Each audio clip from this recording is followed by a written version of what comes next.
എല്ലാവർക്കും നമസ്കാരം. ഈ സഹോദരി ചെങ്ങന്നൂർ ഉള്ളതാണ്. ഈ സഹോദരിയുടെ 4 ഡിസ്ക് തെറ്റിയത് കൊണ്ട് കാലിലോട്ടുള്ള ബ്ലഡ് സർക്കുലേഷൻ കുറഞ്ഞു. നടക്കുവാൻ വളരെയേറെ പ്രയാസമായിരുന്നു. അങ്ങനെ ചെങ്ങന്നൂരുള്ള ഒരു ഹോസ്പിറ്റലിൽ കാണിച്ചു. ഡോക്ടർ സ്കാൻ ചെയ്തിട്ട് പറഞ്ഞു, ഡിസ്ക് തെറ്റിയത് കൊണ്ട് സർജറി അല്ലാതെ യാതൊരു മാർഗവുമില്ല എന്നവരോട് പറഞ്ഞു. ഏകദേശം 4 ലക്ഷത്തോളം രൂപ ചെലവായതുകൊണ്ട് അവർ സർജറിക്ക് തയ്യാറായില്ല. അതുമാത്രമല്ല, അവര് സർജറിക്ക് ശേഷം ഉറപ്പ് ഒന്നും പറഞ്ഞില്ല.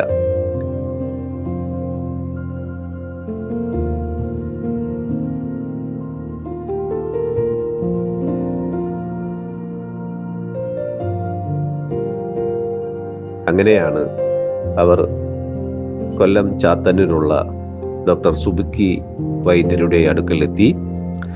വളരെയേറെ പ്രയാസപ്പെട്ടാണ് ആ സഹോദരിയെ താങ്ങി ആ വൈദ്യരുടെ അടുത്ത് കൊണ്ടുവന്നു.